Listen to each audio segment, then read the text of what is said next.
démarrage d'une conférence de dire qu'on est super content d'être là. C'est un truc américain, il faut toujours être super content d'être là. Et ben moi, je suis super content d'être là, parce que ma zapette marche plus. Voilà. Je suis super content d'être là parce que c'est la première fois qu'on me demande de faire une première partie. Je suis super content. Je suis super content. J'ai toujours rêvé de remplir les stades, et enfin, ça se concrétise, pardon. Enfin, ma carrière est lancée. Enfin, j'espère.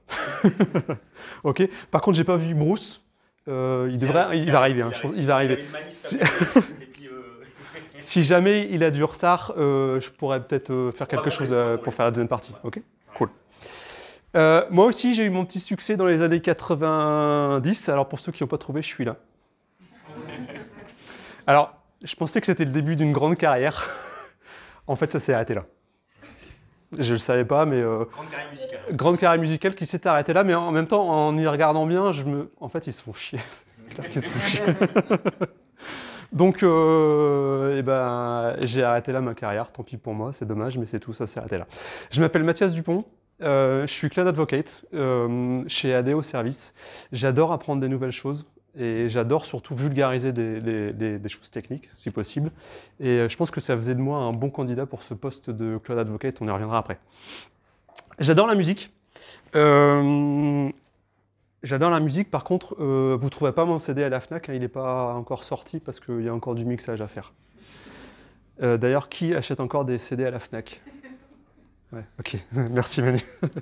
Donc voilà, je suis vieux, officiellement je suis vieux. Donc j'adore la musique et j'aime aussi le football. Moi je suis plutôt équipe nationale, je sais qu'il y a des fans du LOSC dans la salle. Moi je suis originaire du Pas-de-Calais mais je suis plutôt équipe nationale. En ce moment, ouais, mais je suis en stress. Pour la petite anecdote, quand je me suis marié, j'ai demandé ma femme en mariage et la seule demande que je lui ai faite, c'est de pas qu'on se marie pas en juin-juillet, parce que c'était une année paire et il y avait une Coupe du Monde. Vous voyez le niveau à peu près. Et c'est pour ça que je me suis marié en octobre. Super. Bon, on va peut-être passer au sujet. ADO, je pense que c'est quand même important de poser un petit peu ce qu'est ADO, ce qu'est le groupe ADO pour que vous compreniez bien comment on s'est organisé et comment on est arrivé à cette fameuse plateforme engineering. Moi j'appelle ça la stack technique. En fait il n'y a pas vraiment de nom chez nous, mais peu importe, pour comprendre comment on en est arrivé là. Qu'est-ce que ADO? ADO c'est un groupe, ADO c'est le premier acteur international en matière d'amélioration de l'habitat, de DIY. On est très fiers d'être le premier groupe international, on est en fait le premier groupe hors États-Unis. D'accord, nos deux principaux concurrents n'opèrent que sur le marché nord-américain. Et donc, en dehors de ces deux concurrents, ben, on est les meilleurs. On est très fiers de ça. Donc, c'est quoi le groupe ADO? Ben, c'est un ensemble d'enseignes. Vous connaissez évidemment, enfin, j'espère que vous connaissez Leroy Merlin. C'est en tout cas l'enseigne la plus connue. 100e anniversaire. Exactement, mais tu es en train de me spoiler le reste de ma présentation. Donc, Leroy Merlin, évidemment, il y en a d'autres. Bricoman pour les pros. Weldom, Saint-Maclou, c'est assez récent. Cabane, c'est un ensemble d'enseignes. En fait, le groupe ADO, c'est un ensemble d'enseignes. On parle de BU, une BU étant une enseigne dans un pays. D'accord? Donc, Leroy Merlin France est une BU, Leroy Merlin Pologne en est une autre, Leroy Merlin Espagne, Bricoman France est aussi une BU. C'est un ensemble de BU. D'accord? Dans tous ces BU, il y a une BU qui est un peu particulière qui s'appelle ADO Service. ADO Service, c'est ma BU, d'accord? Et c'est la BU qui est en charge de rendre des services à toutes les autres BU. Ok? Jusque-là, ça va? Ouais. On ne l'a pas dit, mais si vous avez des questions, n'hésitez pas. J'ai l'impression que vous n'allez pas hésiter. Quelques chiffres. Alors, on ne va pas parcourir tous les chiffres, rassurez-vous. ADO, c'est environ 110 000 employés. C'est plus de 1000 points de vente à travers le monde. 21 pays, on est présent dans 21 pays sur 5 continents et 15 marques propres. On développe nos marques propres qui sont développées chez nous à Ronchin et qui sont vendues dans tous nos magasins dans le monde entier. Si je reviens sur le nombre d'employés, 110 000 employés, si on fait un focus un peu sur l'IT, en IT on est environ 2500 employés, d'accord? Et si on compte nos partenaires externes, on doit être environ 4000. Okay? Donc ça fait du monde. Okay, d'où l'intérêt peut-être de s'organiser, on va y revenir aussi après. Qu'est-ce que je peux vous dire de plus? Pas grand-chose, 30 milliards de chiffre d'affaires. Presque. Environ 80% de nos employés sont également actionnaires. Ça, c'est vrai qu'on y tient beaucoup.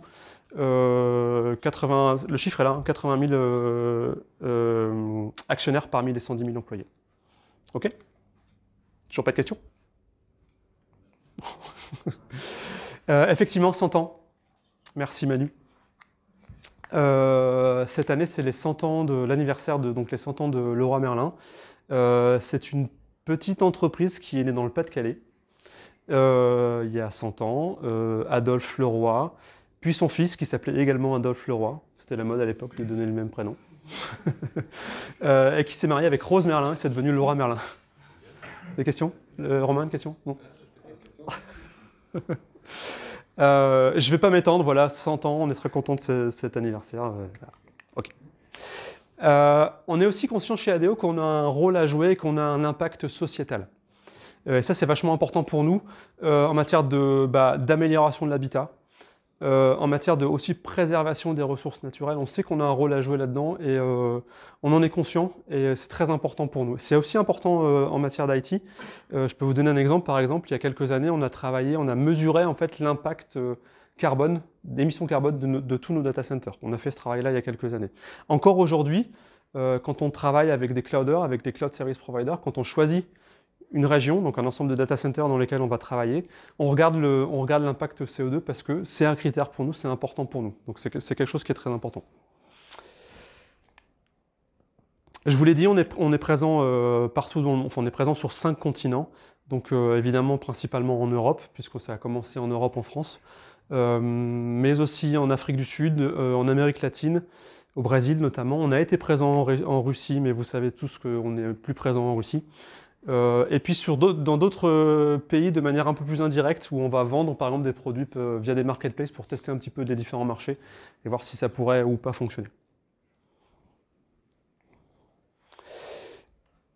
Un point qui est très important dans notre organisation, vous avez vu qu'on est présent sur 5 continents, 21 pays, 4 000 employés, enfin non, 110 000 employés si je compte la totalité. Donc il y a un point qui est très important pour nous, c'est le concept de local, commun et global.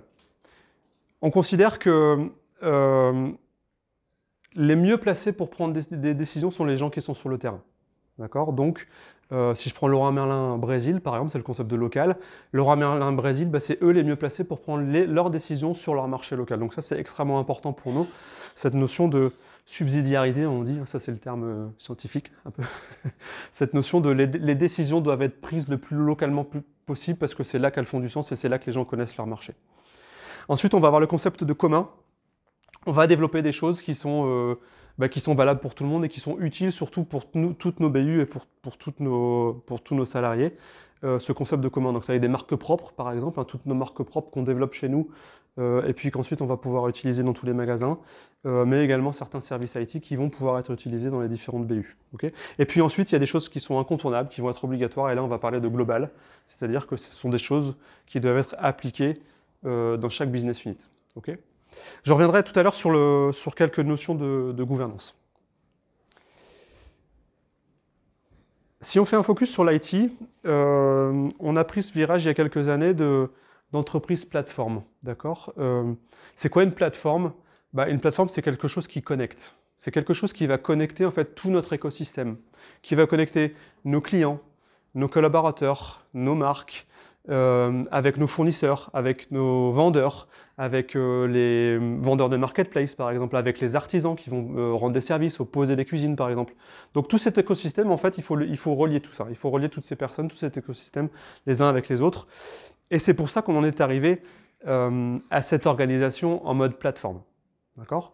Une plateforme étant une entité qui va délivrer des features métiers, donc dans une entité, dans un périmètre métier. D'accord ? Par exemple, on a la Customer and Commerce pour nos clients et pour le commerce, d'accord, qui va délivrer des features métiers. On a la Product, la PDP, qui va, elle, délivrer des features métiers autour de tous nos produits, de nos marques propres, par exemple, du sourcing, etc. Et puis on a la Supply, la SCDP, la Supply Chain, qui va développer des features métiers pour la supply. Okay, donc ces plateformes sont organisées en fait par périmètre fonctionnel, par périmètre métier. Okay, il reste une plateforme, la plus importante parce que c'est la mienne, c'est celle-ci. La Global Tech and Data, c'est la plateforme qui va en fait supporter toutes les autres, qui va s'occuper de toutes les couches techniques sous-jacentes pour que les autres plateformes puissent justement facilement, rapidement, efficacement délivrer des features métiers. Et puis en plus, on dit même délivrer des features métiers en mode SaaS, Software as a Service. Okay, Software as a Service, ça veut dire si une BU décide ou même souhaite tester une feature, eh ben, elle va se connecter à un site, elle va s'inscrire, elle va tester peut-être la feature, et puis après l'adopter, peut-être en quelques jours ou en quelques semaines, elle pourra l'adopter. C'est ça pour nous un mode SaaS. C'est compliqué, c'est quelque chose qui n'est pas simple à mettre en place, mais c'est ce vers quoi on tend. D'accord ? Et nous, à la Tech and Data, on va fournir toutes les briques techniques, je vais vous en montrer quelques-unes d'ailleurs tout à l'heure, on va fournir toutes les briques techniques pour que les autres, pour que les plateformes, pour que les BU puissent justement délivrer ces futurs métiers en mode SaaS. OK ?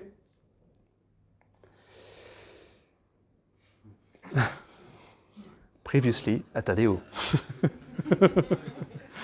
Celui-là, il existe encore. Celui-là, c'est un data center, hein, pour ceux qui n'ont pas compris. Je croyais que c'était un vestiaire de salle de... Ouais, ça pourrait ressembler, ça pourrait être des armoires. Ouais. Ouais, il est bien. Et on commence à avoir du mal à le cacher, Jean-Rémy. Historiquement, en fait, on a eu plein de data centers. Okay, on héberge nos applications dans des data centers. Okay, on en a eu plein, on adore ça, on a adoré gérer des data centers. Donc ça, c'est notre data center historique, celui qui se trouve à Ronchin. On en a eu plein, on en a eu un à Ronchin qu'on a conservé. On en a eu un aussi à Seclin avec IBM.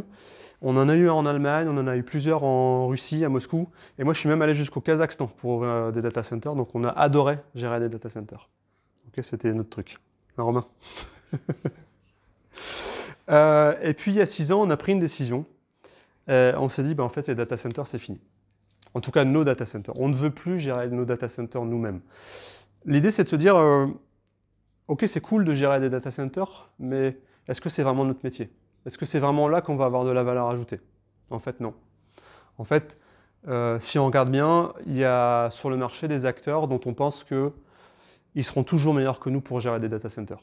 Donc pourquoi pas s'appuyer sur eux, travailler dans leur data center pour que nous, on puisse s'occuper de ce qui est vraiment important pour nous. Et je vous rassure, il y a encore plein de choses à faire. C'est un peu ça l'idée, d'accord? Donc c'est cette décision qu'on a prise il y a 6 ans maintenant, de dire, en fait, on sort toutes nos applications, on les sort des data centers et puis on va les mettre dans le cloud public et on a décidé de travailler avec Google, avec GCP. OK? Mais le truc, c'est que, en fait, c'est pas une migration.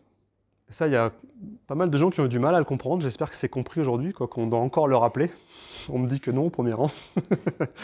En même temps, c'est pour ça qu'on me paye. C'est pas une migration.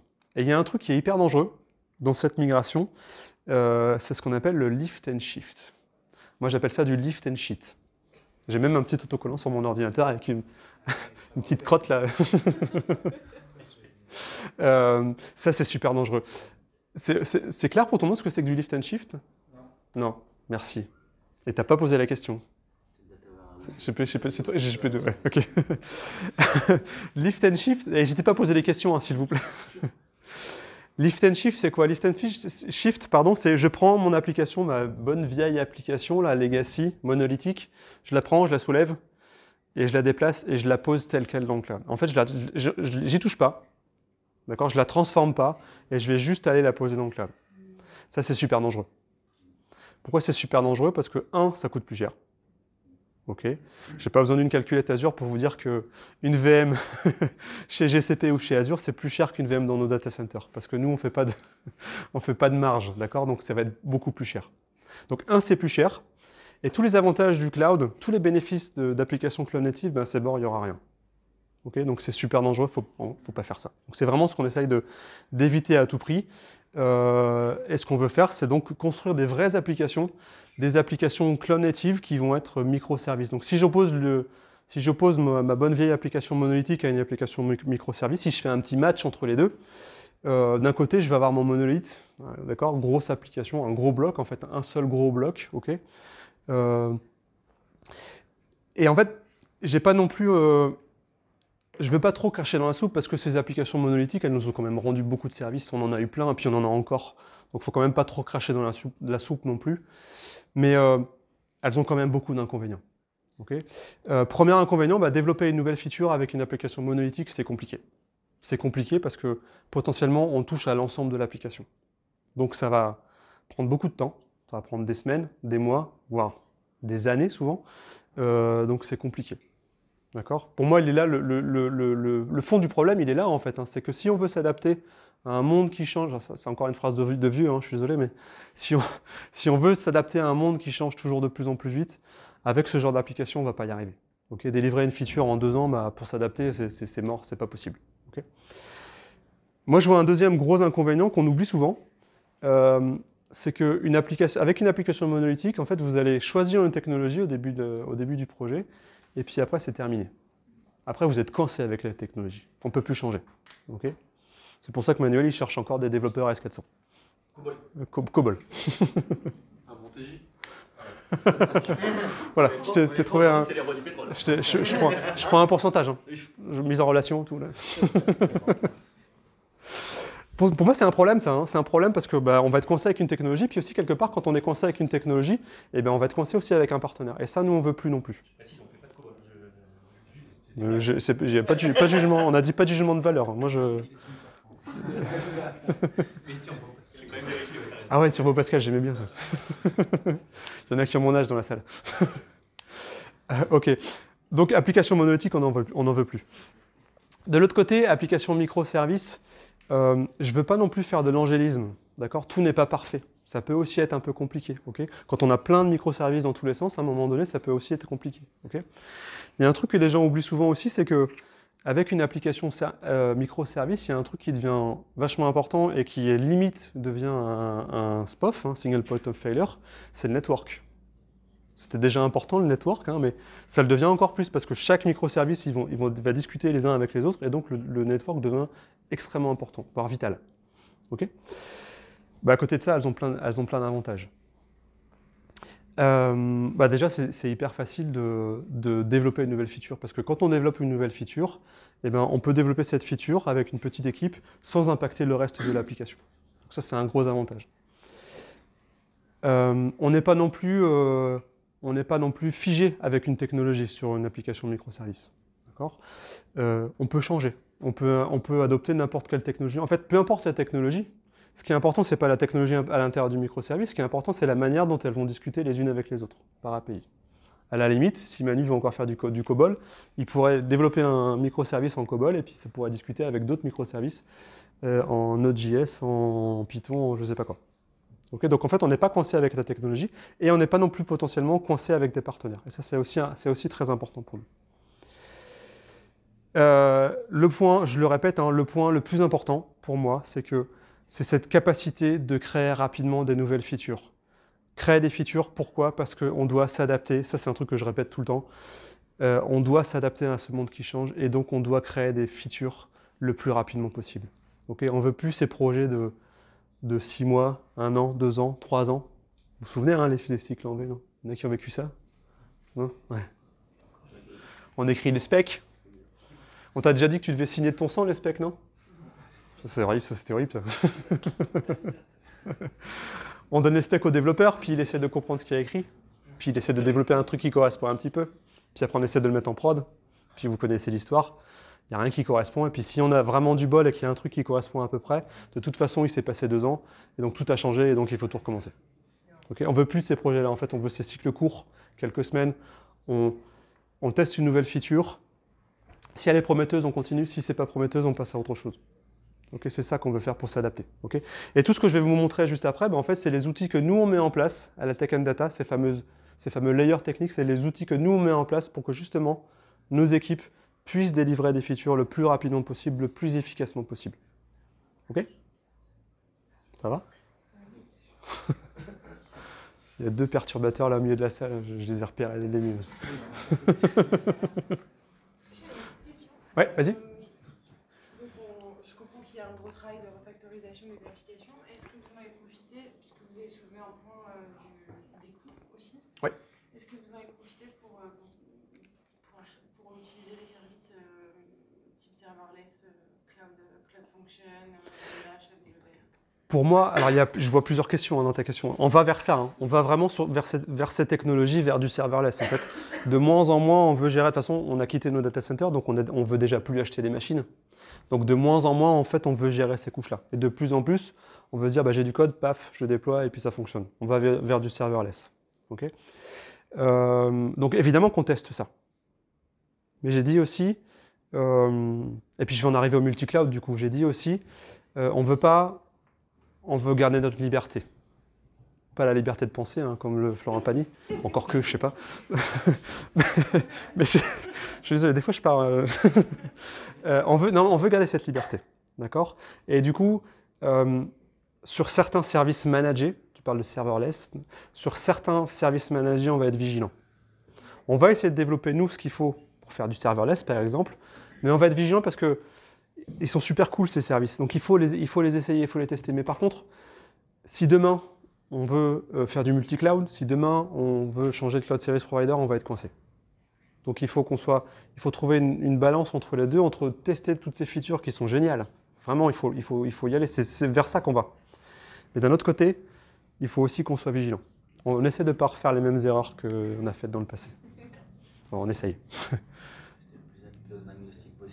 Oui, exactement. Exactement. Le plus possible. C'est pas simple. Mais c'est sympa. D'autres questions? Non? Et ça, du coup, c'est ce que Manuel appelait la plateforme engineering, ce que moi j'appelle la stack technique, mais encore une fois, il n'y a pas vraiment de nom. Chez nous, on ne lui donne pas de nom. En tout cas, c'est ça. Enfin, c'est une partie des outils qu'on fournit à nos développeurs, à nos équipes Ops, à nos DevOps, pour créer des applications, pour créer des nouvelles features et puis pour les déployer le plus rapidement possible, avec la meilleure qualité possible, sur nos infrastructures techniques. Okay, c'est pour ça que j'ai pris le cycle DevOps. Hein. L'idée de ce slide que j'utilise souvent, c'est de montrer à nos collaborateurs que pour chaque étape d'un cycle DevOps, en fait, on a des outils qui sont là pour vous aider à être efficace et à délivrer des features le plus rapidement possible. Okay, je ne vais pas faire tout le tour. Habituellement, ça, c'est une formation qui dure une journée complète, donc je ne vais pas tout vous faire. Je pense qu'on n'a pas le temps. Faut que j'appelle le groupe, quoi. C'est que la première partie. Après, quand ils vont revenir, ils seront... Ils seront morts. C'est pas grave, j'ai ce qu'il faut. Je te dis, j'ai ce qu'il faut.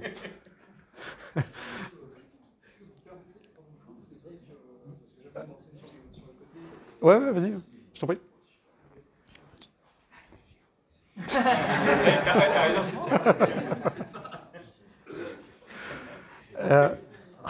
le truc derrière dans le... Mon nom, non, j'ai pas mon. Ouais. Alors, merci, effectivement. Alors, il n'y a pas tout, hein. C'est pour moi les outils les plus importants, en tout cas ceux que je présente dans cette journée d'overview de notre fameuse stack technique Platform Engineering. Je suppose qu'il y a des icônes que vous connaissez, enfin j'espère, sauf toi Romain, j'espère qu'il y a des icônes que vous connaissez. C'est pour l'informatique. On peut, fais gaffe parce que je suis capable de repartir là. Hein.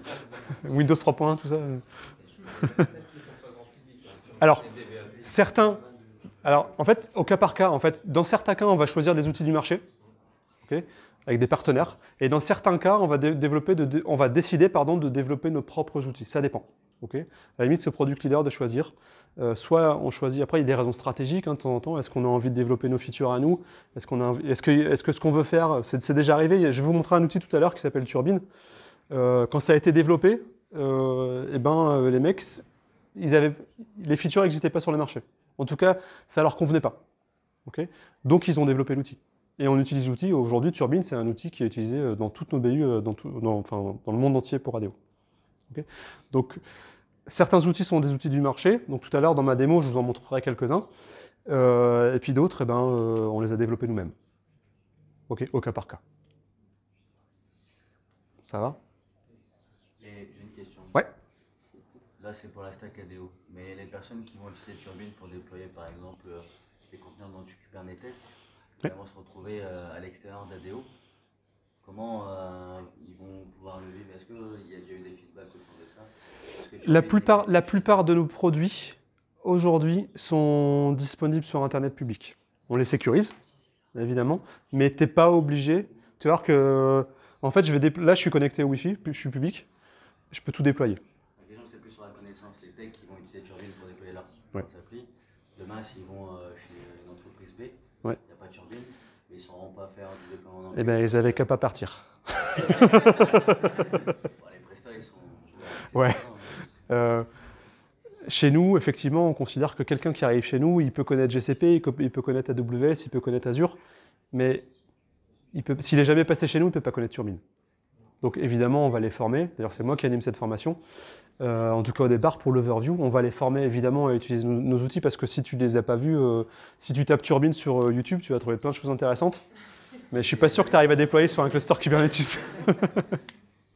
Ouais. C'est quoi les langages spécifiquement, juste les langages autorisés entre guillemets du Tetrader chez AWS? T'es en train de me spoiler, toi, déjà. Ouais, non, je vais pas. Si tu veux bien, je parle du TechRadar juste après. Je pourrais pas te répondre sur les langages spécifiques, en fait, je les connais pas. Mais Julien pourra. Tu veux le faire maintenant? Non, je prends. On le fait tout à l'heure, quand on parle du TechRadar? On y vient. Ok, c'est pour pas que tu partes, en fait. C'est bon pour ça, ouais? La stack technique? Je vais vous la montrer dans ma démo. Quelques mots sur notre stratégie vis-à-vis des cloud service providers. On en a déjà parlé un petit peu. Premièrement, le premier point, c'est que on a commencé avec Google. Google, c'est notre partenaire, c'est notre plus gros partenaire, plus grand partenaire. Okay, pour moi, il n'y a pas de débat. À chaque fois que c'est possible, partout où c'est possible, on travaille avec Google. D'accord, c'est avec eux qu'on a commencé. Et puis d'ailleurs, on a récemment renouvelé un contrat avec eux, donc c'est notre partenaire principal. Okay, mais j'ai dit aussi qu'on voulait être vigilant sur ce. On veut pas être coincé un jour ou l'autre. On veut pas être coincé avec un partenaire en fait. Aujourd'hui, on est super copains, il n'y a aucun problème. Mais si demain, c'est même sûr, demain on va devoir renégocier un contrat. Donc si demain ils décident de doubler les prix et que nous on n'a aucune option, on va avoir un gros problème. Puis renégocier des contrats avec des partenaires pour lesquels on n'a aucune option, on a une certaine expérience et ça se passe rarement bien. Okay, donc on veut éviter ça. Okay, après, il y a aussi le point de vue géographique. En fait, pour moi, ça a été un prétexte, mais si je prends l'exemple d'Azure, qui est cher au cœur de Romain, je suis désolé, mais je décidais de... La calculette. C'est private joke, il n'y a que nous deux qui comprenons, désolé. On sait déjà pourquoi il va voter tout à l'heure. Ah ouais, ça, j'ai aucun doute. J'ai aucun doute. En fait, j'espère que vous savez, quand on déploie une application cloud, à la boîte cloud, d'accord, elle n'est pas dans les nuages. Okay, ça, j'espère que c'est clair. Je crois que c'est clair. Elle est quand même dans un data center. Okay, et on va toujours chercher à installer cette application le plus proche possible de nos utilisateurs. Okay, pour des questions techniques et puis aussi souvent pour des questions légales. D'accord, il se trouve que Google, ça, ils n'aiment pas trop en parler. Ils ne sont pas présents partout. Ils n'ont pas des data centers partout dans le monde. En tout cas, pas partout là où nous, on a du business. Ils ne sont pas présents, enfin si maintenant ils sont présents, mais à l'époque où on en avait besoin, ils n'étaient pas présents en Afrique du Sud. Il n'y avait pas de data center en Google en Afrique du Sud. Très récemment, ils en ont ouvert un, vous avez peut-être entendu ça. Mais il y a quelques années, quand nous on en avait besoin, il n'y avait pas de data center là-bas. Donc il fallait trouver une solution, et cette solution, ça a été Azure. Okay, et c'est pour ça qu'on a commencé à intégrer Azure à notre stack technique. Okay, il y a un exemple que j'ai enlevé parce qu'on s'est séparé de tout business avec la Russie, mais il y a quelques années, ça a été le cas aussi. On devait déployer des applications en Russie, il n'y avait pas de data center Google, il fallait trouver un partenaire. Okay, il y a un partenaire local qui s'appelle Yandex, on a décidé de travailler avec eux. Okay, aujourd'hui, on a tout enlevé, on a tout séparé, mais à l'époque, on avait décidé de travailler avec eux. Et pour moi, encore une fois, ce qui est important là-dedans, c'est qu'avec cette stack technique, on est capable de travailler avec n'importe quel cloud service provider. Okay. Est-ce qu'il y a un objectif d'ouvertement à AWS potentiellement aussi? Prohibé. La question qui fâche. Non. Pas tout à fait innocent. Non. Non. Mais c'est un choix d'entreprise. On ne veut pas travailler avec Amazon. D'accord ? On considère que c'est notre concurrent. Donc on ne veut pas travailler avec eux. Et pourquoi pas comme alternative plutôt qu'Azure, une boîte bien du Nord comme OVH? Est-ce qu'ils ont un data center en Afrique du Sud ? Non, mais pardon. Non, excuse-moi. Non, mais pourquoi pas ? La vraie question, c'est Par est-ce contre- qu'ils font du cloud? Est-ce qu'ils sont bons? Non, mais pourquoi pas ? Par contre, effectivement, à un moment donné, il va falloir se poser la question parce qu'on a du business au Brésil, on a du business en Afrique du Sud. Mais pourquoi pas ? On va tester. Il va y avoir des questions, il y a peut-être des questions de cloud souverain, par exemple. Donc il faudra qu'on teste des choses. On est avec des partenaires qui sont américains, qui ne sont pas européens. Donc à un moment donné, peut-être qu'il faudra se poser la question et peut-être qu'il faudra qu'on teste des acteurs européens. Voire nordiste, pourquoi pas, ça sera encore mieux. Mais pourquoi pas, on peut tester, ça pose aucun problème. Dans le choix du cloud service provider, est-ce que vous avez des contraintes particulières avec le réglementaire ou bien la sensibilité de données ou Il y en a toujours. business critique? Il y en a toujours. Évidemment. Notre façon, alors j'ai pas le temps de développer tout ça, tu viendras, ah non, tu peux pas venir à ma formation. Notre façon de gérer la sécurité, elle a évolué en fait avec cette migration. Et moi je trouve que c'est pour un bien. Elle a vraiment évolué, elle a vraiment progressé en fait. Okay. Avant on gérait la sécurité avec des gros firewalls, là, on mettait des gros firewalls autour des data centers, puis on se disait bah, c'est bon, je suis secure. En fait ça marche pas. Okay. Donc on a revu toute notre manière de gérer la sécurité. Parce que c'est ça, hein, les données sensibles, il faut gérer la sécurité de ces données. Donc on a revu tout ça. Après, si tu parles de données également, on n'est pas censé héberger les données de nos partenaires européens en dehors de l'Union européenne. Donc on va choisir, si on travaille avec Google par exemple, on va choisir les régions de Google qui sont dans l'Union européenne, évidemment pour nos BU européennes. Okay. Donc on prend en compte tout ça, effectivement. C'est clair pour toi? Cool.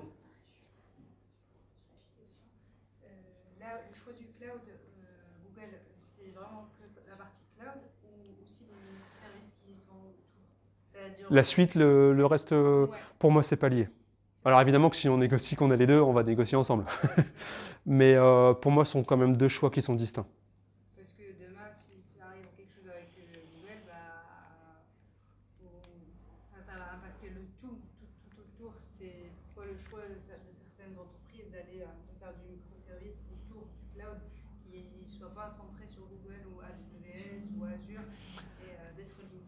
L'idée, tu as parlé de cloud agnostique, hein, l'idée c'est vraiment, quel que soit le cloud service provider, d'être capable de déployer des workloads, de déployer les applications. D'accord? On pourrait même le faire dans nos data centers, d'ailleurs on l'a fait au départ. Si demain on a parlé tu parlais d'OVH, hein, tu n'as pas donné le nom, mais je crois que c'était ça que tu veux. Donc en fait on peut faire avec ce qu'on veut, ce vers quoi on va, c'est pouvoir le faire avec n'importe lequel. D'accord? Qu'il soit public ou pas, on ne sait pas vers quoi on évolue. Hein. Non, parce qu'on travaille déjà avec Azure. Ouais. On a travaillé avec Yandex. On l'a fait. On l'a enlevé pour d'autres raisons, hein, qui ne sont pas des raisons techniques. Mais on a réussi à le faire. Et c'est ça qui est important pour moi. OK? Je regarde si on a encore le temps pour des questions. Ouais. Ouais. Alors, est-ce que vous gérez potentiellement certaines BU ou même certaines équipes qui vont aller chez des cloud providers non référencés? J'y reviens juste après, si tu veux bien. Avec les deux, là, elles sont vos questions. J'y reviens juste après, ça va? Si j'y reviens pas, tu n'hésites pas à reposer là, s'il te plaît. La strat... Ouais. Comment est-ce que vous faites pour... j'imagine que vous avez des besoins de recouper les données entre différentes zones géographiques. Ouais. Comment est-ce que vous faites pour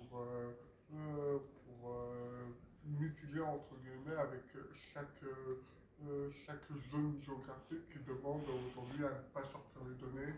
Ouais. Ce genre de problématique. On doit être... Où les lois en fait ouais. se rentrent en conflit les unes avec les autres. On doit être très vigilant par rapport à ça. On risque un pourcentage non négligeable d'un gros chiffre d'affaires. Donc on doit être très vigilant par rapport, puis ne serait-ce que par rapport à nos clients. Donc déjà, je l'ai déjà dit, mais déjà on choisit les zones avec lesquelles on veut travailler. Par exemple, l'Europe Ouest tout, pour Google, je ne sais pas si tu sais, mais c'est en Angleterre. Donc ça, c'est niet. Enfin, on ne travaille pas là-bas. Donc on ne doit pas avoir de ressources qui sont déployées là. Donc nous, on va demander gentiment à nos collaborateurs de ne pas le faire. Tu sais que ce n'est pas suffisant. Donc après, on va mettre des contrôles. Est-ce qu'il y a des ressources là-bas? D'accord? Et puis après, peut-être qu'on va, s'il y a des ressources, on va aller les supprimer. Et puis après, peut-être qu'on va travailler avec Google pour juste que ce ne soit pas possible. On va discuter de tout ça. Après, il y a le problème de services qui sont multi-régions, multi-zones. Là, il y a un risque qu'on doit traiter. Pour moi, on devrait éviter ce genre de service. D'accord? Tu vois ce que c'est? Ce sont des services pour lesquels tu ne sais pas où se trouve la donnée. Enfin, en tout cas, elle peut être elle peut être répartie sur plusieurs régions. Et pour nous, ça, c'est un risque. Donc ça, c'est pas possible. Donc on va être vigilant par rapport à ça, ouais. Ça répond à ta question? Ouais. On en reparle après si tu veux. C'est bon? D'autres questions? Non? Elle n'aime pas quand elle ne travaille pas. Ok. Gouvernance. Le gros mot. Tout à l'heure, je vous ai dit, on est quasiment 4000 à l'IT pour le groupe ADO. 4000 personnes réparties sur 5 continents, 21 pays. Okay. Potentiellement, et ça on y tient beaucoup, une feature n'a pas à être forcément déployée chez nous, développée chez nous à Ronchin. Ça veut dire qu'une feature, une application, peut-être qu'elle va être développée par Leroy Merlin Brésil, pour l'ensemble du groupe. Ou elle va être développée par Leroy Merlin Espagne, pour l'ensemble du groupe. D'accord ? Et donc il faut qu'on se donne des règles communes, parce que si on ne met pas des règles communes, là, ça va être le bordel. Ok ? Donc je vous donne quelques pistes, en tout cas quelques éléments qui forment cette gouvernance chez nous pour essayer de structurer un peu cette approche. Le premier, c'est ce qu'on appelle Global Ready. Il y en a qui connaissent, je vois leur tête.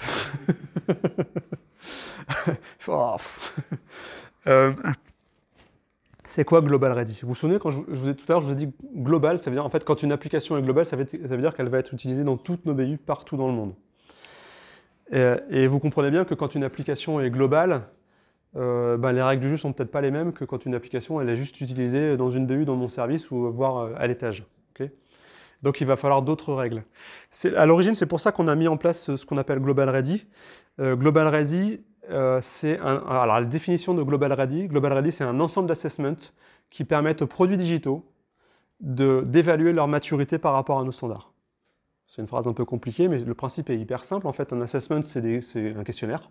Okay, donc vous allez répondre à un questionnaire, et puis ça va vous donner où vous en êtes par rapport à nos standards. Est-ce que oui ou non, vous respectez les standards ADO? Et donc on a plein d'items, il y a la sécurité, il va y avoir les API, il va y avoir la manière dont vous gérez les opérations, donc en fait il y a plein de sujets. Okay, c'est pour ça que les gens font parce qu'en fait quand on rentre dans Global Ready, c'est pénible parce qu'il y a beaucoup de questions à répondre. L'idée c'est pas d'embêter les gens, l'idée c'est vraiment de supporter d'aider les gens, d'aider les équipes. Okay, on utilise des ceintures de judo, de ceinture blanche à ceinture noire. Pour tout vous dire, on avait commencé par des notes de 0 à 5. Te dire, je vais arrêter de taper sur Romain. te dire, Olivier, t'es 0 sur un item, c'est quand même pas la même chose que te dire t'es ceinture blanche. Et donc, si tu veux obtenir la ceinture jaune, il faut que tu fasses ça, ça, ça et ça. C'est pas la même chose. Et en plus, on s'était rendu compte que certains managers avaient tendance à utiliser ça pour juger ou pour noter leurs collaborateurs, et c'est pas du tout ce qu'on cherche à faire. Donc, c'est pour ça qu'on travaille avec des ceintures de judo, de ceinture blanche à ceinture noire. En général, les plateformes vont imposer à tous leurs produits d'atteindre une certaine ceinture. Par exemple, chez nous, à la Tech and Data, toutes nos applications, je sais même plus, elles doivent être minimum ceinture orange, ça c'était l'année dernière, mais cette année, toutes doivent être presque ceinture verte. Ouais.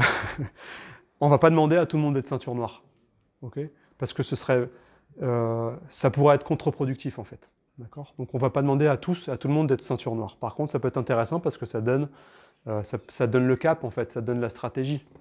Si je vous donne un exemple, en matière d'hébergement, ceinture noire, ça va être mon application est capable de fonctionner sur 2 cloud service providers en même temps. Okay, donc c'est bien cette stratégie de multi-cloud, de pouvoir fonctionner sur 2 cloud service providers en même temps. On n'y est pas encore. Hein. Déjà travaillant avec plusieurs, ça serait déjà pas mal qu'une soit capable de travailler en même temps avec 2 cloud service providers. On n'y est pas encore, mais néanmoins, grâce à ça, on peut identifier la cible, voir le cap et voir vers quoi on va. Et pour ça, c'est vachement intéressant. Le deuxième élément dont je voulais vous parler, c'est le Tech Radar. C'est quoi le Tech Radar? C'est le référentiel des technologies qu'on utilise chez ADO. D'accord? Donc les technologies qu'on utilise, mais aussi les technologies qu'on n'utilise pas, les technologies qu'on se refuse d'utiliser. J'ai oublié ta question. Il y avait les deux. Il y avait les langages. Tu veux répondre maintenant, puis après je ferai le talk LC peut-être? Sur la partie langage côté back-end, par ordre de priorité et par ordre d'importance, on va bosser avec Java, TypeScript, Python et un peu de Go. Voilà, forcément, comme on peut l'imaginer, adapté un peu au contexte et aux besoins. Merci. C'est pas là, non? Ouais. Vous avez représenté cette carte-là, justement, parce que j'ai vu comme ça des représentations graphiques qui représentaient des articles de recherche selon les thématiques et tout ça, et qui les mettaient sur une carte comme ça qui est customisée. C'était super intéressant, et je me demande un petit peu comment vous avez fait justement pour clusteriser en fait les différentes technologies. Moi, j'ai peu. Ouais. C'est open source, non? C'est pas un truc. C'est pas un truc. Ouais. Non, mais donc, ça, on voit que c'est un composant open source qui est défini par Zalando au départ. On n'a pas inventé. Donc, en effet, ce que vous retrouvez, c'est 4 grands cercles. Le cercle du milieu, c'est la partie adopt, c'est vraiment les technologies qui sont dans le groupe et qui sont utilisées par tous. Le deuxième cercle, c'est le trial, correspond sur des technologies que tu vas pouvoir, qui sont en test actuellement sur certaines équipes et on attend de pouvoir voir si on les déploie à grande échelle. A16 correspond aux technologies qui sont en veille. Et enfin, le hold correspond à toutes les technologies que tu veux finalement plus investir dessus. Donc, globalement, là, tu as ta dette technique sur lesquelles tu as envie de pouvoir enlever les éléments. Sur un radar comme ça, en effet, on va retrouver l'ensemble finalement des choix qui ont été faits au niveau du groupe ADO directement. Et la position Y, c'est juste pour faire la base, c'est pas... Ouais, clairement. Après, voilà, c'est... On a joué aux fléchettes pour faire ça. Si tu fais un F5, tu revois la Je me demandais s'il n'y avait pas moyen de le regrouper ensemble par rapport à un domaine ou quelque chose comme ça. Et après, souvent, ce qu'on fait là-dessus, parce que c'est vrai qu'il y a beaucoup d'informations, on a souvent un filtre de catégorie associé à tout ça pour dire bah, j'ai envie de voir que les technologies back-end, ok, comment je fais pour voir ça? Parce que sinon, c'est un peu dense. Alors, moi, si je fais F5, ça sera toujours la même présentation, mais c'est une image. J'ai fait une capture d'écran. Pardon? Pour les stacks qui sont en hold. Ouais. Vous mettez des objectifs de décommissionnement, ou alors à chaque fois qu'il y a un objectif fixé, qu'une BU dit bah en fait non, on décommissionne pas. Bah, alors, s'il y a un décalage, tu connais un petit peu le groupe ADO, hein, je pense. Bah, S'il y a un décalage, bah, il faut qu'on discute. Par exemple, on a parlé d'AWS tout à l'heure. AWS, c'est hold. On veut pas utiliser AWS. Certaines de nos BU, effectivement, ont utilisé AWS, donc on discute avec elles. Aujourd'hui, elles sont toutes d'accord, d'ailleurs, et elles migrent. Okay. Un point dont on a un petit peu discuté tout à l'heure, vous allez également retrouver certains services managés Google dans la partie hold. Ça veut dire que certains services, en fait, on ne veut pas les utiliser parce que justement, on ne veut pas être coincé avec ce Cloud Service Provider. Donc, on se refuse de les utiliser. Et en général, quand on les met en hold, ça veut dire qu'on a une autre solution, évidemment. Okay. Comment on fait? Ouais, alors, il y a un truc qui est hyper important pour moi, ça j'y tiens beaucoup, c'est que ces décisions qui sont affichées dans le Tech Radar, ce ne sont pas les décisions qui sont prises là à Lille, là, dans la tour d'Ivoire, et puis ensuite tout le monde doit appliquer. Ce sont des décisions collectives, ça c'est hyper important. D'accord? Comment on fonctionne? En fait, on a deux types de comités. Le premier type, c'est ce qu'on appelle des SIG, Special Interest Group. Ce sont des groupes qui vont se réunir, en fait, des groupes d'experts hein, qui vont se réunir sur un sujet, qui vont creuser un sujet, puis qui vont se faire une conviction. Okay? Une fois qu'ils se sont fait une conviction, ils vont faire une proposition à un deuxième comité qui, pour le coup, est unique, qui s'appelle le TOC, Technical Oversight Committee. Le TOC va prendre la proposition, l'étudier, prendre une décision et l'afficher au Tech Radar. Une fois qu'elle est affichée au Tech Radar, tout le monde doit l'appliquer. Okay? Ce qui est important, c'est que le TOC est constitué d'un représentant de chaque plateforme et de chaque BU. Okay? De temps en temps, je vais voir des BU, et alors ça arrive dans des BU qui sont un peu plus petites, qui ont un peu moins de moyens. Je vais voir certaines BU qui ne sont pas présentes au TOC. Je leur dis, vous devez faire partie du TOC. Parce que si vous n'en faites pas partie, en fait, le TOC va prendre des décisions que vous devrez appliquer.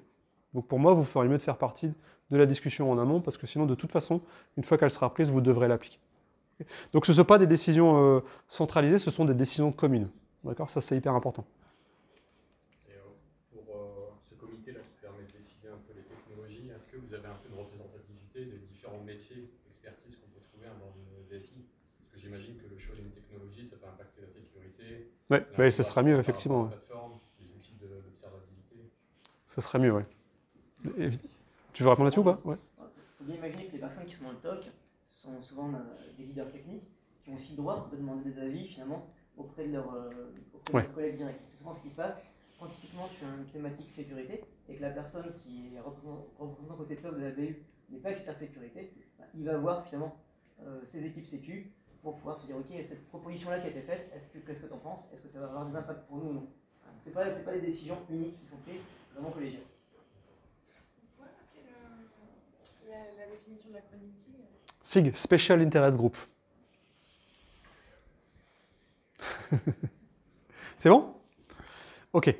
On y va? Petite démo. Donc je vais utiliser certains de ces outils. Okay, l'idée c'est de déployer une application. Alors ma première idée, c'était de faire un peu du live coding, c'est-à-dire d'utiliser Copilot. Copilot, c'est l'assistant intelligence artificielle de nos développeurs. Entre parenthèses, on sait que nos développeurs vont être 30% plus efficaces avec ce genre d'outils, donc on ne se prise pas de les utiliser. D'accord ? Et moi, comme je suis super nul en développement, je voulais créer une application qui va générer de la musique, parce que je fais la première partie de Bruce Springsteen, vous vous souvenez, qui va arriver très bientôt.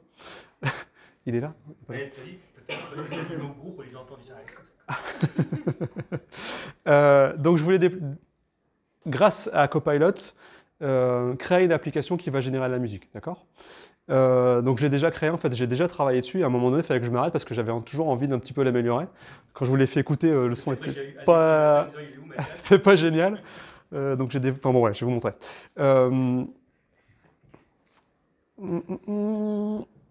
Donc évidemment, le code, on va l'héberger sur GitHub, ok. Ensuite, on va utiliser GitHub Actions pour créer que j'ai déjà créé, je vais vous montrer le pipeline CI/CD que j'ai créé pour déployer l'application. J'utilise JFrog Artifactory, c'est un choix qu'on a fait, qui est aussi un choix multi-cloud, la raison elle est là, pour héberger nos fichiers binaires, donc héberger mon image Docker. On a des secrets, des données sensibles, donc on les héberge dans un endroit sécurisé, on utilise Vault. Turbine, c'est notre outil maison pour déployer sur le cluster Kubernetes. Cloud Services, c'est l'équipe chez nous qui gère toutes les infrastructures chez les Cloud Service Providers. Et puis Cloud Containers, c'est l'équipe qui gère les clusters Kubernetes. D'accord ? Je crois que j'ai fait un petit schéma de l'application, mais peu importe, en fait, j'ai déjà expliqué. Ouais, j'ai tout expliqué, en fait. Ouais, je passe. Donc Turbine, je vais vous montrer l'interface graphique de Turbine, ok ? Mais bien sûr, dans la vraie vie, on veut automatiser, on veut de la qualité, on veut de la vitesse, donc on ne va pas dans l'interface à chaque fois. Donc on a un CLI, un Command Line Interface, qui s'appelle TUC, qui va permettre d'automatiser le tout dans un pipeline. C'est clair pour vous? Ok. Bruce n'est toujours pas là? Je prends sa place ainsi. Alors, cool. Voilà mon application. C'est tout simple. Enfin, c'est tout simple. Au départ, c'était tout simple. Je ne suis pas capable de faire ça, c'est Copilot qui m'a aidé. C'est mon back-end qui va me générer de la musique, qui va me générer un morceau de musique au format Wave. Okay. J'ai créé donc un dictionnaire de notes avec leur fréquence. J'ai créé aussi un dictionnaire de rythme, donc de notes avec leur durée relative. Okay. Et puis, ma partition est là. D'accord, donc partition c'est quoi? C'est un rythme avec des hauteurs de notes. Okay. Ça, au départ, je l'avais généré automatiquement par l'intelligence artificielle. Au départ, il m'a fait quoi? Il m'a fait une gamme, do, ré, mi, fa, sol, la, si, do. C'est pas terrible. Je lui ai demandé de me faire un riff de rock, et puis il m'a dit, bah non, je peux pas. Je voulais ACDC au départ. Évidemment, je peux pas, exactement, problème de droit, je peux pas. Donc il m'a généré un truc aléatoirement, là, c'était moche. Bref, on s'est arrangé, puis j'ai écrit une autre partition. Ok. Et puis la première fois que j'ai fait écouter ça à Delphine et Emmanuel, ils m'ont dit ouais, c'est pas mal, mais le son il est quand même pas, c'est pas génial quoi. Ok, donc je me suis pris au jeu en fait, j'ai redéveloppé Spotify, je lance les abonnements après pour ceux qui. Et en fait, ce qui m'a fait, je lui ai dit tu peux pas me faire un son de piano, ça serait quand même mieux parce que là c'est super moche quoi. Il m'a dit bah oui effectivement un son de piano en fait, ce qui se passe c'est qu'il y a une fréquence effectivement, mais il faut aussi des harmoniques. D'accord? Et donc il m'a créé 3 harmoniques qu'il m'a ajouté pour que le son ressemble un peu plus à un son de piano. Okay, donc la note, son octave, sa quinte et sa tierce majeure pour les musiciens qui sont là-bas. Ça claque. Hein? Ça claque. Ok. Après j'ai voulu faire un son de guitare, mais là ça c'était une demi-heure avant d'arriver ici, ça n'a pas marché, donc j'ai laissé tomber, j'ai arrêté. Ok. Donc cette version-là, donc je m'étais mis une variable instrument que j'avais mis à guitare, mais c'est super moche, alors je la refais passer à piano. Je crois que j'avais déjà modifié, peu importe. Et donc, je vais la valider et puis je vais la pousser sur mon repo.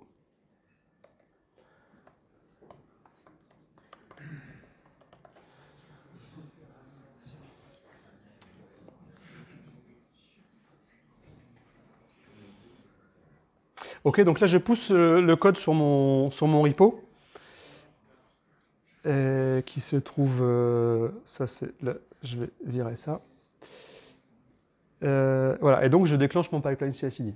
Ok, mon pipeline qui pour l'instant me génère une image Docker et va aller la pousser dans JFrog. Je n'ai pas fait la CD, je la ferai manuellement, je vais vous montrer sur Turbine. Okay,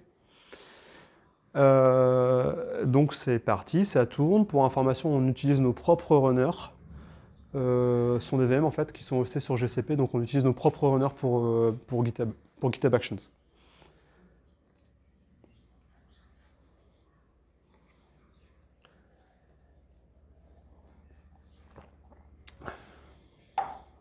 J'attends le demo effect en fait.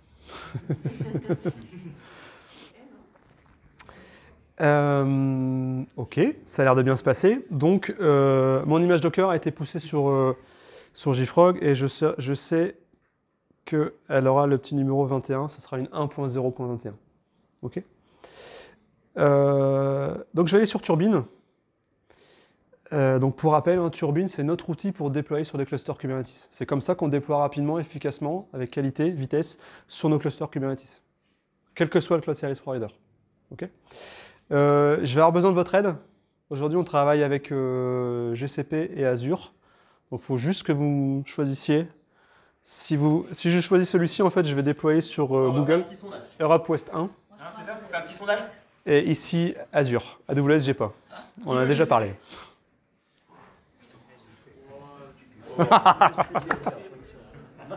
Azure, ouais. Bon, qui veut Azure? Ah, il y a match. Tir au but. Tir au but. On va demander à AWS de décider. Ah, désolé. Ça va pas être possible, ma petite dame. Alors, c'est quoi? Google ou Azure? Ça, c'est vache. Même moi, j'aurais pas fait ça, moi. Ça, c'est vache. Moi, Bon, alors, c'est GCP, je pense. Ouais. C'est GCP. Hein, Delphine préfère GCP parce que c'est en Belgique. Attends, on peut préciser. Toutes ces heures de travail avec toi, Mathias, pour finir. Désolé, Attends, j'ai déjà, raison. attends. GCP, c'est où? GCP, c'est où, là? En Belgique. Donc, alors, la Belgique ou Azure, c'est l'Afrique du Sud. Alors, Belgique ou Afrique du Sud? Bon, on les joue lundi. On les joue lundi à 18h. Donc, attention, parce que alors là, je vais me fâcher. Hein, si ça a une influence sur le match de lundi. Bon, allons-y pour la Belgique. On va choisir la Belgique. Belgique? Ouais. Ok. C'est la seule fois où on va les encourager pour. Ok. Alors, je vais enlever ça parce que. Tiens, bah d'ailleurs, c'est intéressant. Celui-là, il est idle. Ça veut dire qu'à un moment donné, sur certains environnements, des environnements de dev par exemple, on va essayer de faire des économies. D'accord? Donc le système détecte que celui-là n'est pas utilisé, donc on l'éteint. Donc, par exemple, le soir, il est pas. Bah si, il est 20h. Bah, voilà. Tous les soirs à 20h, tous les environnements qui ne sont pas des environnements de prod sont éteints. Okay? Parce que par défaut. Ouais, tout ce qui n'est pas de prod en fait. On va pas éteindre les trucs de prod. Ok, donc juste celui-là, je vais l'enlever parce que je veux quand même vous montrer.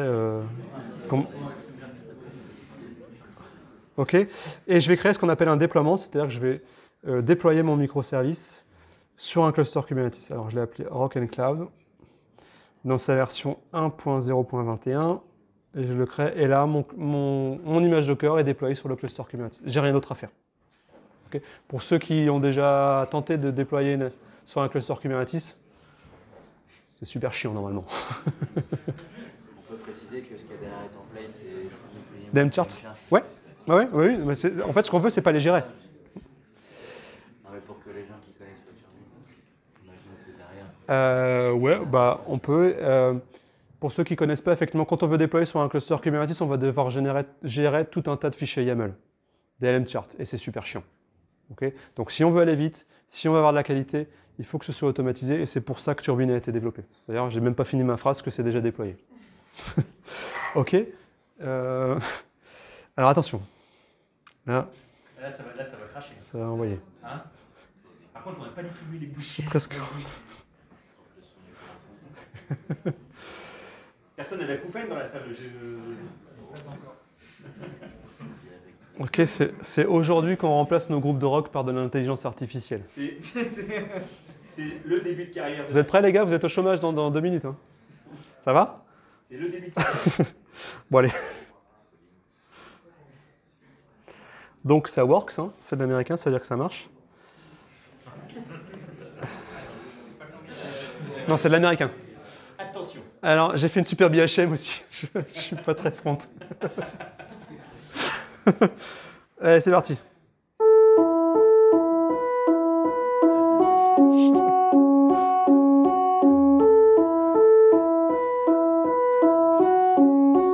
Je crois pas. Et les L2, ouais, les L2, ça sera mieux avec les L2. Hein? Vous avez reconnu? Vous avez reconnu ou pas? Ça vient d'être généré par de l'IA. Hein.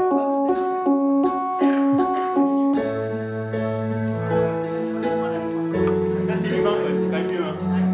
Ouais. Ouais, bah ouais, c'est mieux, ouais, c'est vrai. C'est vrai, c'est mieux.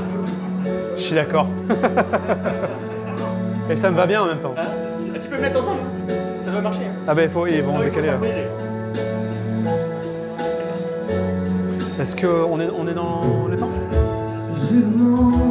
Ah, c'est carrément mieux. Ouais. J'ai pas eu, mais tu m'aurais laissé un quart d'heure de plus, je le faisais, hein, franchement. Tu leur as dit après, il y avait un petit temps avant de les prendre.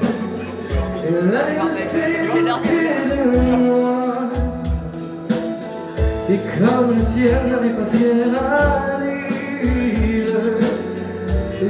Elle a le mauvais rôle, c'est vrai que je m'aurais dit que. Ouais, en fait, qu'on enchaînait tout de suite. Oui, voilà. Je me suis dit que l'enfance elle a laissé moquer de moi. J'ai demandé à l'île On a oublié de leur dire si tu voulais encore de moi. sa mère à mon ex. Elle m'a dit j'ai pas l'habitude de m'occuper des cas comme ça. Tu vas devoir faire un fondu, tu vas devoir faire un fondu. Bravo. Ouais, c'est pas mal. Alors, c'est pas, non, c'est pas mal, c'est pas mal. Mais franchement, vous me laissiez un quart d'heure de plus, je faisais mieux, je suis sûr. Avant de reprendre le concert juste après, bah, je ne sais pas déjà si vous avez des questions, ou d'autres questions, en tout cas. Et si le sujet vous a intéressé. Mais bon, Ouais, Romain. J'avais une question avec la globalisation, les standardisations que vous faites chez ADO.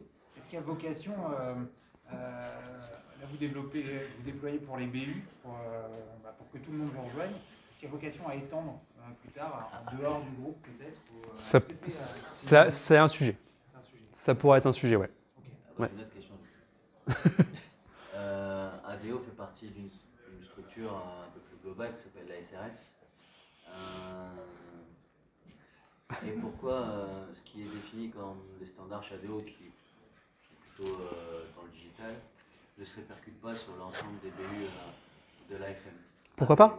La SRS elle a pour vocation à aider l'ensemble des entreprises de AFM de travailler mieux. Donc il y a des échanges et donc pourquoi pas?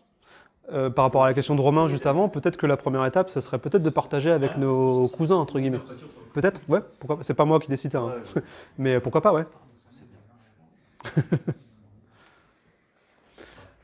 Il y a d'autres questions? Non? Ouais. Pourquoi le choix d'avoir développé l'outil de déploiement Turbine versus peut-être des solutions un peu comme GitOps et Flux? Ouais, alors, Turbine, c'est pas jeune en fait. Turbine, ça a 5 ou 6 ans. D'accord? Donc à l'époque, les outils du marché n'étaient pas au niveau, enfin en tout cas de ce que les équipes cherchaient. Donc aujourd'hui, peut-être que la question va se reposer. Mais en tout cas, à l'époque où ça a été développé, ça n'existait pas. En tout cas, c'était pas au niveau qu'on souhaitait. Mais les choses changent, hein, les choses évoluent, et peut-être qu'on se reposera la question. Ouais. D'autres questions? Et vous avez jamais soif en fait? Pardon. Désolé, vas-y. Pour une application donnée comme là, on s'est posé la question de où est-ce qu'on va la stocker côté cloud provider. Ouais. Est-ce qu'au-delà de la situation géographique, vous posez la question de la point de vue facturation entre les services Alors, qui sont plus ou moins chers que Azure ou pas? Alors, on ne se pose pas la question de ce terme-là pour l'instant. Par contre, la question du coût, oui, évidemment. Quelqu'un nous a dit il y a 6 ans, je n'ai pas oublié ça, quelqu'un nous a dit toute entreprise qui se lance dans le cloud public, pour cette entreprise, un jour ou l'autre, la question du coût va devenir vitale. Vous faites du FinOps? Bien sûr. Et de la refacturation. Ouais. Oui. La refacturation, il faut que chacun soit conscient des coûts qu'il génère, en fait. Donc, au plus les produits digitaux seront conscients des coûts qu'ils génèrent, au plus ils feront attention et au plus ils vont faire des actions pour être vigilants sur cette facture. Donc, tous les frais d'hébergement, c'est redescendu aux équipes Ouais. pour se sensibiliser. Exactement. Pour que les décisions soient prises au bon endroit par les bonnes personnes. Nous, on reçoit la facture, mais on ne connaît pas le ROI qu'il y a derrière. D'accord ? Donc, tout ce qu'on peut faire, c'est afficher, dispatcher le plus précisément possible pour que chaque produit digital ait son coût et puisse agir. Ça répond à ta question. C'était une blague hein, sur le... Enfin, j'ai soif, mais on peut quand même prendre d'autres questions. Non ? Non ? Ok. Bah écoutez, merci beaucoup. En tout cas, il y a eu beaucoup de questions. C'est Ouais, c'est cool. interactif. Ouais. Hein. Top. Merci encore, Mathias. C'était très Avec intéressant. plaisir. Merci.